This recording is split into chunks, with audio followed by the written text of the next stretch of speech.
Vatican voice എന്ന ഈ പ്രോഗ്രാമിലേക്ക് എല്ലാവരെയും വളരെ സ്നേഹത്തോടെ ഞാൻ സ്വാഗതം ചെയ്യുന്നു. 2024 ക്രിസ്മസിന് ഒരുങ്ങിക്കൊണ്ടിരിക്കുന്ന ഒരു സമയമാണിത്. നമ്മുടെ ജീവിതത്തിൽ വരേണ്ട പരിവർത്തനത്തെക്കുറിച്ച് ചിന്തിക്കേണ്ട സമയമാണിത്. നമ്മെ എല്ലാവരെയും പാപത്തിൽ നിന്ന് മോചിപ്പിച്ച് നമ്മളെ ദൈവപുത്രരാക്കാനാണ് പുത്രൻ തമ്പുരാനെ ഈ ലോകത്തിലേക്ക് പിതാവായ ദൈവം അയച്ചത്. അതിൻ്റെ അനുസ്മരണത്തിൽ നിൽക്കുമ്പോൾ ഞാൻ നിങ്ങളുടെ പരിചിതനത്തിനായി വയ്ക്കുന്നത് അല്പം പഴയ ഒരു പ്രസംഗമാണ്. പക്ഷേ നിത്യനൂതനമാണ്. പരിശുദ്ധ പിതാവ് തന്നെ ഈ പ്രസംഗത്തിൽ പറയുന്നുണ്ട്. മാൾട്ട 2022 ഏപ്രിൽ മാസത്തിൽ, കൃത്യം ഡേറ്റ് പറഞ്ഞാൽ ഏപ്രിൽ 2 മാർപ്പാപ്പ സന്ദർശിച്ചപ്പോൾ പറഞ്ഞ പ്രസംഗമാണിത്. കുർബാന മധ്യേ പറഞ്ഞ പ്രസംഗമാണ്. പാപത്തിൽ പിടിക്കപ്പെട്ട സ്ത്രീയെക്കുറിച്ചുള്ളതാണ്. അടുത്ത കാലത്ത് നമ്മുടെ മാർപ്പാപ്പമാരെല്ലാം, ബെനഡിക്റ്റ് മാർപ്പാപ്പയും വിശുദ്ധ ജോൺ പോൾ രണ്ടാമൻ മാർപ്പാപ്പയും ആവർത്തിച്ച് ഈ സംഭവം നമ്മൾ ധ്യാനിക്കണമെന്ന് പറയുകയും അതിൻ്റെ പ്രായോഗികമായ വശങ്ങൾ ചൂണ്ടിക്കാണിക്കുകയും ചെയ്തിട്ടുണ്ട്. ഞാൻ ആ ഭാഗം വായിക്കുകയാണ്. യോഹന്നാൻ്റെ സുവിശേഷം 8-ാം അധ്യായം 1 മുതൽ ഉള്ള വചനങ്ങളാണ് 11 വരെ. നമുക്കതൊന്ന് ആദ്യമേ കേൾക്കാം. വചനം ശ്രദ്ധിച്ച് കേട്ട് അതിൻ്റെ വെളിച്ചത്തിലുള്ള ചിന്തകളാണ്. ഈശോ ഒലിവ് മലയിലേക്ക് പോയി. അതിരാവിലെ അവൻ വീണ്ടും ദേവാലയത്തിലേക്ക് വന്നു. ജനങ്ങളെല്ലാം അവൻ്റെ അടുക്കലെത്തി. അവൻ ഇരുന്ന് അവരെ പഠിപ്പിച്ചു.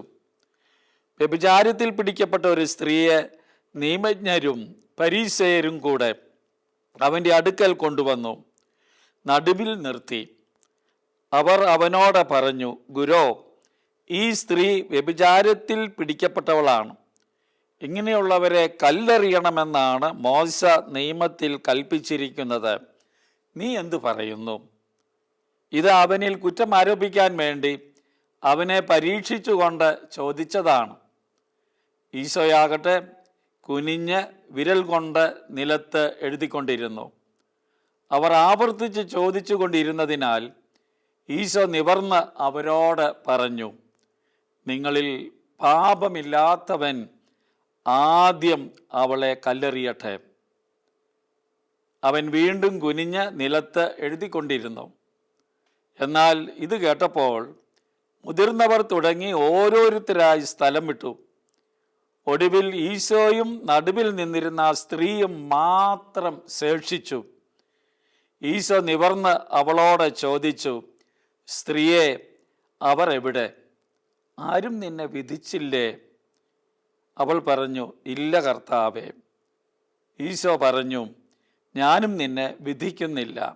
പൊയ്ക്കൊള്ളുക, ഇനിമേൽ പാപം ചെയ്യരുത്. ഈ വചനത്തെ ആസ്പദമാക്കിയാണ് പരിശുദ്ധ പിതാവ് തൻ്റെ സന്ദേശം മാൾട്ടയിലെ പ്രധാനപ്പെട്ട തീർത്ഥാടന കേന്ദ്രത്തിൽ കുർബാന മധ്യേ നൽകിയത്. മാർപ്പാപ്പ പറഞ്ഞു, എന്നും കാലികമാണ്. ഈശോ ഈ ഭൂമിയിലേക്ക് വന്നതിനെ വ്യക്തമാക്കുന്ന, ആ ലക്ഷ്യം വിശദമാക്കുന്ന ഒരു സംഭവമാണ്. ക്രൈസ്തവരെല്ലാവരും വീണ്ടും വീണ്ടും ധ്യാനിക്കുകയും ജീവിതത്തിൽ കൊണ്ടുവരികയും ചെയ്യേണ്ട ഒത്തിരി പാഠങ്ങൾ ഈ ഭാഗത്തുണ്ട്. മാർപ്പാപ്പ പറഞ്ഞ ചിന്തകൾ മാത്രമാണ് ഞാൻ നിങ്ങളുമായി പങ്കുവയ്ക്കുന്നത്. വിശുദ്ധനായ ജോൺ പോൾ രണ്ടാമൻ മാർപ്പാപ്പയ്ക്ക് ഇതേപ്പറ്റി പറഞ്ഞിട്ടുള്ള ചിന്തകൾ അതിമനോഹരമാണ്. ഇന്ന് കാലികമാണ്, നമ്മുടെ ജീവിതത്തിൽ പ്രാവർത്തികമാക്കേണ്ടതുമാണ്. നമുക്ക് തുടങ്ങാം. മാർപ്പാപ്പയുടെ സന്ദേശം. അതിരാവിലെ അവൻ, ഈശോ, വീണ്ടും ദേവാലയത്തിലേക്ക് വന്നു. അതിരാവിലെ മലയിൽ നിന്നാണ് വരുന്നത്. അവിടെ എഴുതിയിട്ടുണ്ട്. ജനങ്ങളെല്ലാം അവൻ്റെ അടുക്കലെത്തി.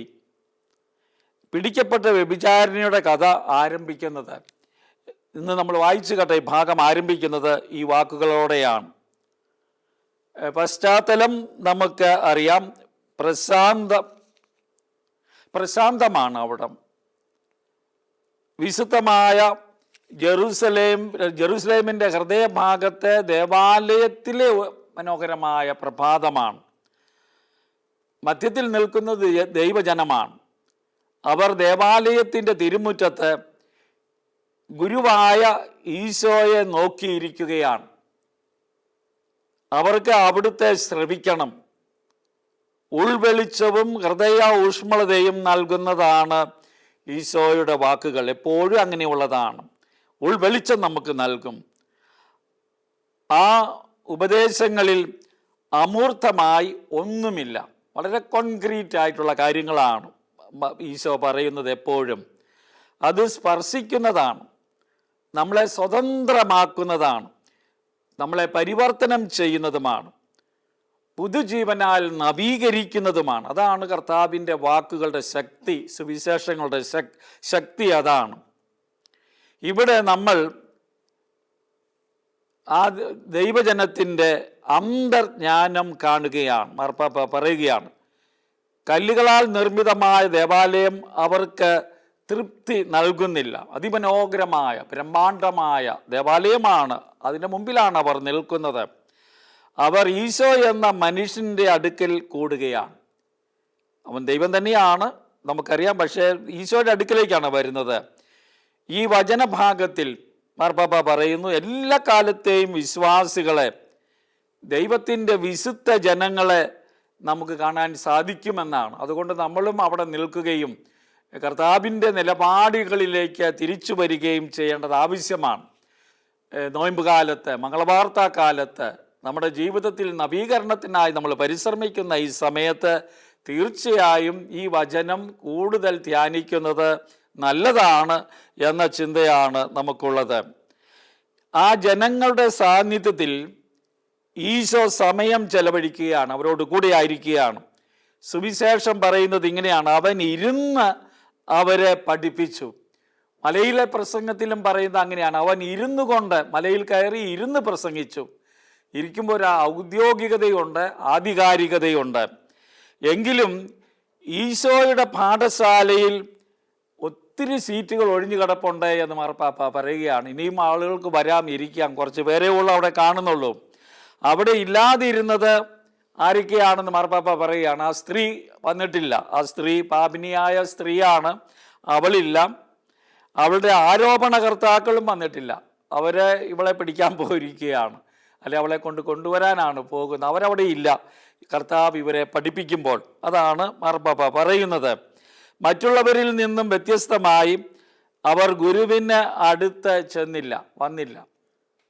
കർത്താവിനെ കുറ്റപ്പെടുത്തുന്നവരും പരീക്ഷിക്കാനിരിക്കുന്നവരും അവർക്കെല്ലാം അവരുടെ കാരണങ്ങളുണ്ട്, വരാതിരിക്കുന്നതിന് കാരണങ്ങളുണ്ട്. നിയമജ്ഞരും പരീശയരും കരുതുന്നു അവർ എല്ലാം അറിഞ്ഞു കഴിഞ്ഞു, ഇനി ഒന്നും അറിയാനില്ല. ഈശോ മറ്റുള്ളവരിൽ നിന്ന് ഇനി ഒന്നും പഠിക്കാനില്ല, ഈശോയിൽ നിന്നൊന്നും പഠിക്കാനില്ല, ഈശോയുടെ ഉപദേശങ്ങൾ ഇനി അവർക്ക് ആവശ്യമില്ല എന്നാണ് അവർ ചിന്തിക്കുന്നത്. അതുകൊണ്ട് അവർ വരുന്നില്ല. സ്ത്രീ ആകട്ടെ അതേസമയം നഷ്ടപ്പെട്ടവളാണ്, ആശയക്കുഴപ്പത്തിൽ ആയവളാണ്. എന്തു ചെയ്യണമെന്ന് അറിയുന്നില്ല. ജീവിതം നടത്താനായിട്ട് അങ്ങ് ജീവിച്ചു പോവുകയാണ്. തെറ്റായ സ്ഥലങ്ങളിൽ ആനന്ദം തെരഞ്ഞ് അലഞ്ഞ് നടക്കുന്നവളാണ് അവൾ. വ്യഭിചാരിണിയാണല്ലോ, അല്ല വേശ്യയെന്നും വേണമെങ്കിൽ പറയാം. അവർ വ്യത്യസ്തമായ കാരണങ്ങളാൽ കർത്താവിൻ്റെ അടുക്കൽ അവിടുത്തെ വചനം കേൾക്കാൻ വന്നില്ല. എന്നാൽ സാധാരണക്കാരായ ജനങ്ങൾ അവൻ്റെ അടുക്കൽ വന്നു, അവരെ പഠിപ്പിച്ചു കൊണ്ടിരിക്കുകയാണ്. അതുകൊണ്ട് ഈ ഹാജരില്ലാത്തവരുടെ മാർപ്പാപ്പ ആ ചിന്ത കൊണ്ടുവരികയാണ്. നമുക്ക് ചിന്തിച്ച് നോക്കാം എന്ന് പറഞ്ഞുകൊണ്ടാണ്, അവരെ പറ്റിയാണ് മാർപ്പാപ്പ പറയുന്നത്.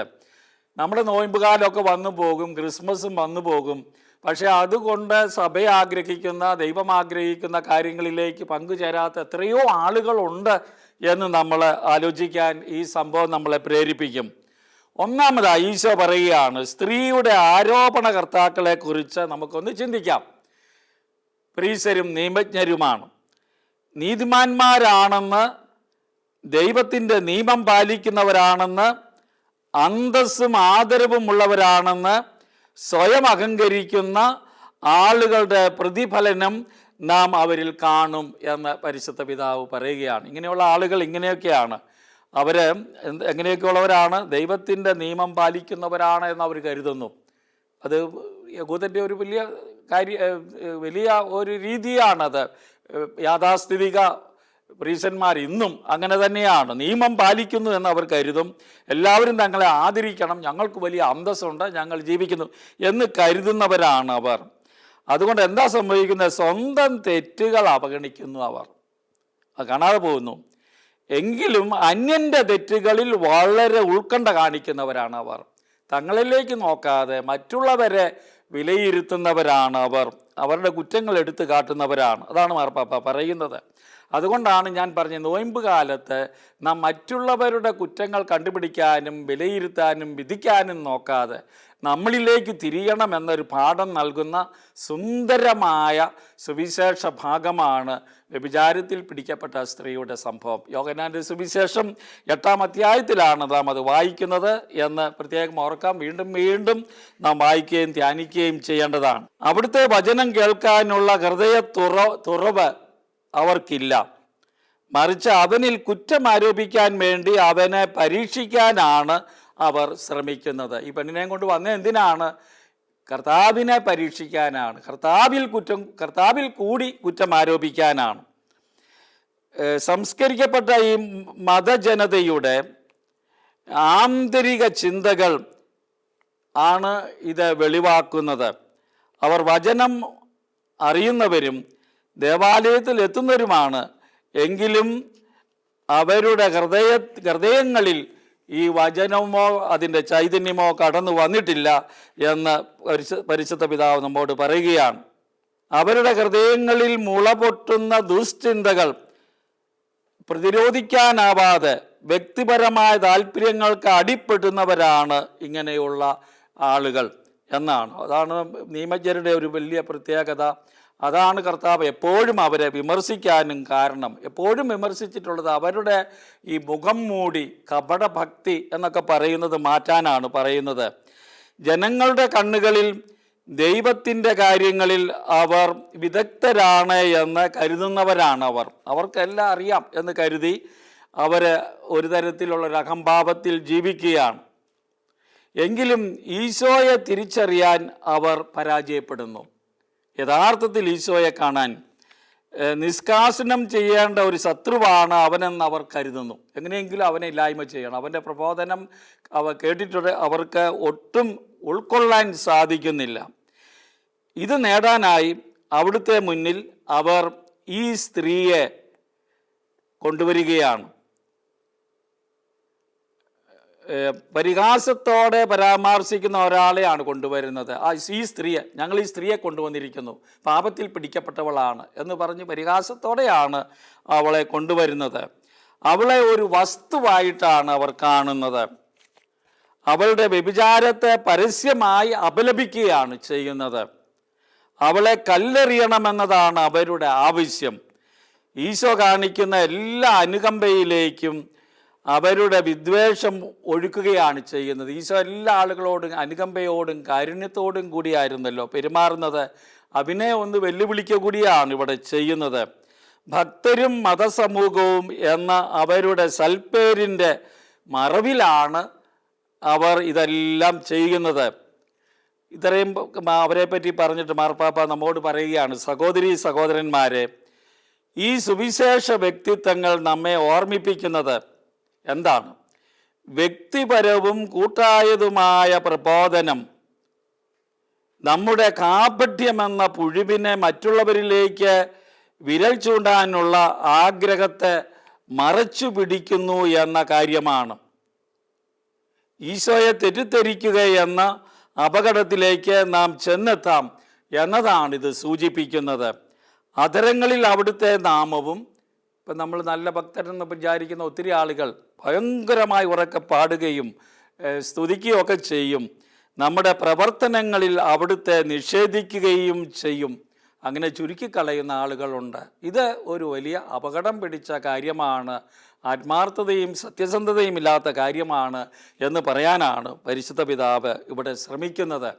നമ്മളൊക്കെ എന്നും പള്ളിയിൽ പോകുന്ന ഒത്തിരി ഭക്തരെ മറ്റുള്ളവർ ചിലപ്പോൾ എനിക്ക് ലഭിച്ചിട്ടുണ്ട്. ഒത്തിരി പേര് അവരെല്ലാം പള്ളിയിൽ പോയിട്ട് എന്നാ കാര്യം അച്ഛാന്ന് ചോദിക്കുന്നവരുണ്ട്. അവരുടെ ജീവിതം ഒട്ടും സ്നേഹമില്ല, പരസ്പരം വിരോധം വെച്ച് പുലർത്തുന്നു, മറ്റുള്ളവരെ ചൂഷണം ചെയ്യുന്നു, അനീതി ചെയ്യുന്നു എന്നൊക്കെ പറയുന്നത്. എന്ന് പറഞ്ഞതുപോലെയാണ് മറ്റുള്ളവർക്കെതിരെ എപ്പോഴും കേസ് കൊടുക്കുന്നു. പള്ളിയിൽ ഭയങ്കര ഭക്തനാണ്. ഇങ്ങനെയൊക്കെ വരുന്ന ഒരവസ്ഥ ഒരു വൈരുദ്ധ്യമാണ് എന്ന് സൂചിപ്പിക്കാനാണിത്. മാർപ്പാപ്പയുടെ വലിയൊരു വാക്ക് ഇവിടെയുണ്ട്. അധരങ്ങളിൽ നാമമുണ്ട്, പ്രവർത്തനങ്ങളിൽ അവിടുത്തെ നിഷേധിക്കുകയും ചെയ്യുന്നു. കുരിശിൻ്റെ ബാനറുകൾ നാം ഉയർത്തിപ്പിടിക്കുമ്പോൾ പോലും അങ്ങനെ ചെയ്യുന്നു. കുരിശും പിടിച്ചുകൊണ്ട് നടക്കുമായിരിക്കും, കുരിശിൻ്റെ വഴിയും നടത്തുമായിരിക്കും. കർത്താവ് പറയുകയാണ്, അവിടെ യേശുവിനെ വേണ്ട രീതിയിൽ അവതരിപ്പിക്കുന്നില്ല, അവിടുത്തെ സത്യം സ്വീകരിക്കുന്നില്ല, വചനം സ്വീകരിക്കുന്നില്ല എന്നാണ് പറഞ്ഞു വച്ചിരിക്കുന്നത്. എങ്കിലും ഗുരുവിൻ്റെ യഥാർത്ഥ ശിഷ്യന്മാരാണോ അല്ലയോ എന്ന് നാം എങ്ങനെ തെളിയിക്കും? പാപ്പ ചോദിക്കുകയാണ്. നമ്മുടെ അയൽക്കാരനെ നമ്മളെ തന്നെ കരുതുമ്പോൾ നാം അതാണ് ചെയ്യുന്നത്. അയൽക്കാരനോടുള്ള ബന്ധത്തിലാണ് നാം യഥാർത്ഥ ക്രിസ്ത്യാനിയാണോ എന്ന് വിലയിരുത്തുന്നത്. ഇത് ആത്മശോധന ചെയ്യാനുള്ളൊരു സമയമാണ് എല്ലാ നോയമ്പ് കാലവും. അത് 25 നോയമ്പാകട്ടെ 50 നോയമ്പാകട്ടെ, എപ്പോഴും അതാണ്. നമ്മളെ തന്നെ കരുതുമ്പോൾ, നമ്മുടെ കാര്യം മാത്രം നാം നോക്കുമ്പോൾ, യഥാർത്ഥ വചനം സ്വീകരിക്കാതെ വരുമ്പോൾ ഉണ്ടാകുന്നൊരു അപകടത്തെ പറ്റിയാണ് ഇവിടെ പാപ്പ പറയുന്നത്. നാം ആരാണ് എന്ന വ്യാഖ്യാനത്തിലെ സുപ്രധാനമായൊരു വിഷയമാണിത് എന്ന കാര്യം മറക്കരുത് എന്ന് മാർപ്പാപ്പ നമ്മോട് പറയുകയാണ്. നമ്മൾ അയൽക്കാരനെ കരുതുന്ന വഴിയിൽ എങ്ങനെ കരുതുന്നു? ഈശോ നമുക്കിന്ന് കാണിച്ചു തന്നതുപോലെ കരുണയുടെ നോട്ടത്തോടെയാണോ നാം ഇത് ചെയ്യുന്നത്? ഈശോ ആ സ്ത്രീയെ നോക്കുന്നത് കരുണയോടെയാണ്. നമ്മൾ കരുണയോടെ നോക്കുമ്പോൾ മാത്രമാണ് യഥാർത്ഥ സുവിശേഷം ജീവിക്കുന്നത് എന്നതാണ് ഈ ചിന്തയിൽ മാർപ്പാപ്പ നമ്മുടെ പരിചിന്തനത്തിന് വയ്ക്കുന്നത്. നാം ഇത് ചെയ്യുന്നത് അതാണ് നോക്കേണ്ടത്. കരുണയുടെ നോട്ടത്തോടെയാണോ അതോ വിധിക്കുന്ന നോട്ടത്തോടെയാണോ, വെറുപ്പോടെ ആണോ നമ്മൾ ചെയ്യുന്നത്? സുവിശേഷത്തിലെ ആരോപകരെ പോലെ സ്വയം ദൈവത്തിൻ്റെ പ്രതിരോധകരായി രംഗത്ത് വരികയും സ്വന്തം സഹോദരീ സഹോദരന്മാരെ ചവിട്ടി മെതിക്കുകയാണെന്ന് തിരിച്ചറിയാൻ പരാജയപ്പെടുകയും ആണോ നാം ചെയ്യുന്നത്? ദൈവത്തിൻ്റെ ആളുകളാണ്, ദൈവത്തെ പുകഴ്ത്തി പറയുന്നവരാണ്, ദൈവത്തിന് ആരാധന നടത്തുന്നവരാണ് എന്ന് പറയുകയും സഹോദരീ സഹോദരന്മാരെ ചവിട്ടി മെതിക്കുകയും ചെയ്യുന്നെങ്കിൽ, അത് നമ്മൾ തിരിച്ചറിയുന്നില്ലെങ്കിൽ അതിൽ നമ്മൾ പരാജയപ്പെടുന്നുണ്ടോ എന്ന് ചിന്തിക്കണമെന്ന് പറയുകയാണ്. അന്യർക്ക് നേരെ വിരലുകൾ ചൂണ്ടി വിശ്വാസം ഉയർത്തിപ്പിടിക്കുകയാണെന്ന് സ്വയം കരുതുന്നവർക്ക് ഒരുതരം മതമുണ്ടാകാം. മതം ഇൻവെർട്ടഡ് കോമാസിലാണ് പാപ്പ പറയുന്നത്. ഇങ്ങനെ ജീവിക്കുന്നവർക്ക് ഒരുതരം മതമുണ്ടാകാം, എന്നാൽ അവർ സുവിശേഷത്തിൻ്റെ ചൈതന്യത്തെ ആശ്ലേഷിച്ചിട്ടില്ല എന്ന് പാപ്പ പറയുകയാണ്. ദൈവത്തിൻ്റെ ഹൃദയമാകുന്ന കരുണയെ നിഷേധിക്കുന്നതിന് തുല്യമാണിത്. ദൈവത്തിൻ്റെ കരുണ ജീവിക്കേണ്ടവരാണ്. അതുകൊണ്ടാണ് കർത്താവ് സുവിശേഷത്തിൽ എപ്പോഴും പറയുന്നത്, ഇപ്പോഴത്തെ മാർപ്പാപ്പ ആവർത്തിച്ചത് പറഞ്ഞുകൊണ്ടിരിക്കുന്നതും, നിങ്ങളുടെ സ്വർഗീയ പിതാവ് മറ്റുള്ളവരോട് കരുണ കാണിക്കുന്നത് പോലെ നിങ്ങളും കരുണയുള്ളവരായിരിക്കണം. അവൻ്റെ പൂർണ്ണത അടങ്ങിയിരിക്കുന്ന അവിടെയാണ്. അതുകൊണ്ടാണ് മത്തായി ശ്ലീഹ പറഞ്ഞത്, നിങ്ങളുടെ സ്വർഗീയ പിതാവ് പരിപൂർണനായിരിക്കുന്നത് പോലെ നിങ്ങളും പരിപൂർണരായിരിക്കുവിൻ. അത് വരുന്നത് കരുണയിലാണ്.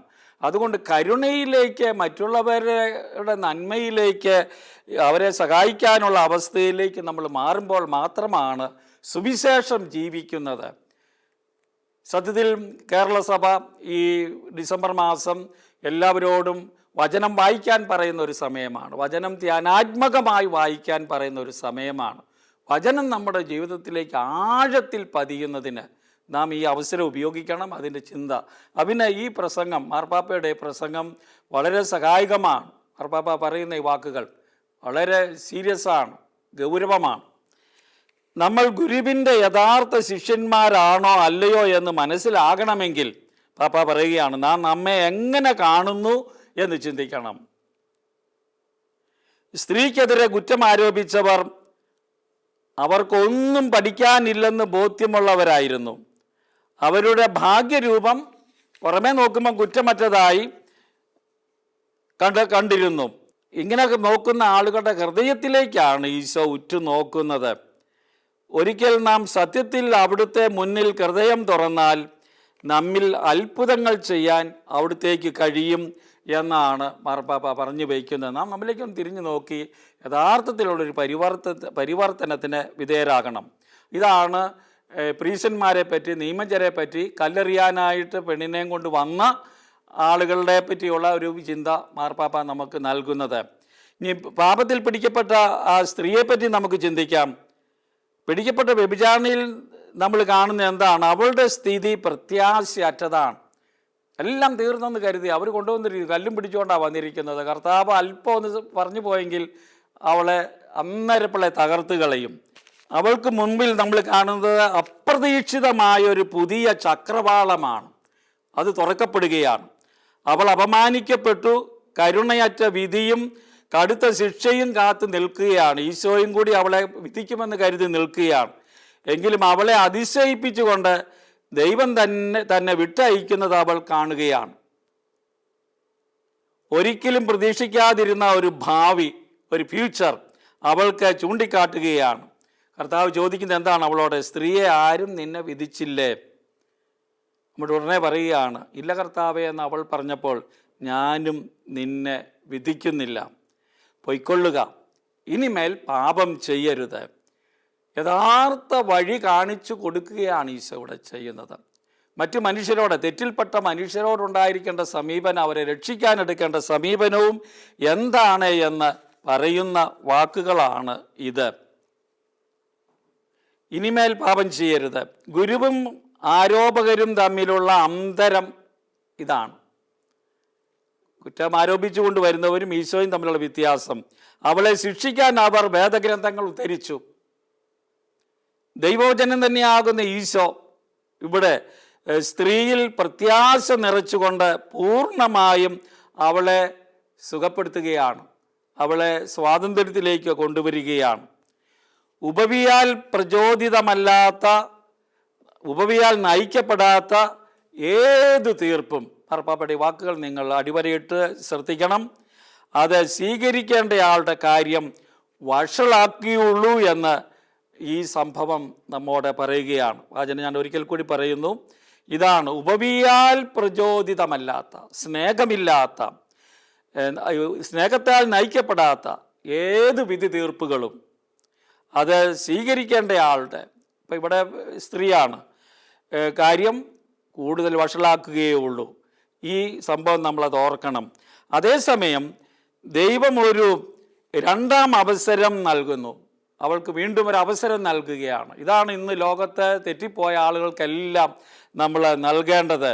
എപ്പോഴും ഒരു സാധ്യത അവരുടെ മുമ്പിൽ തുറക്കുകയാണ്.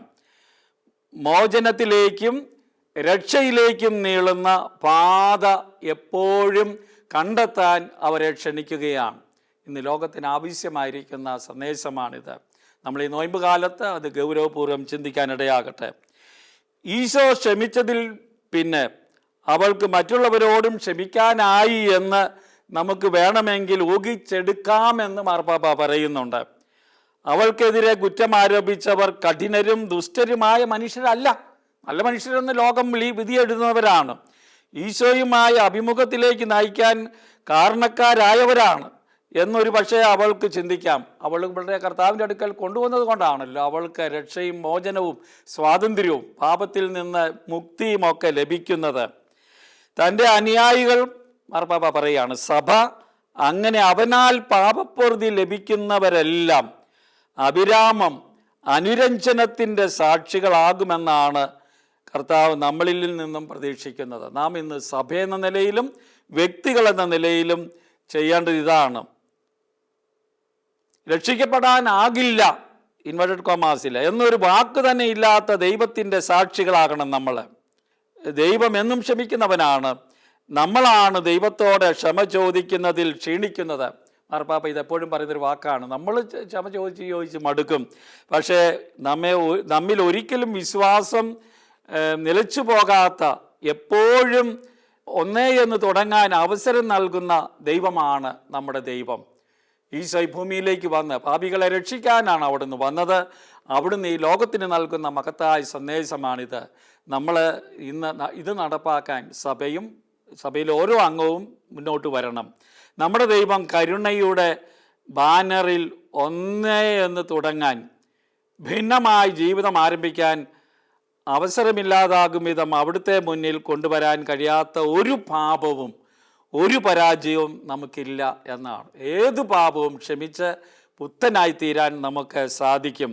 ഈ രീതിയിൽ പരിഗണിക്കാനാവാത്ത ഒരു പാപവുമില്ല. ദൈവമെല്ലാം പൊറുക്കുന്നു, ദൈവം എല്ലാ പാപവും പൊറുക്കുന്നു.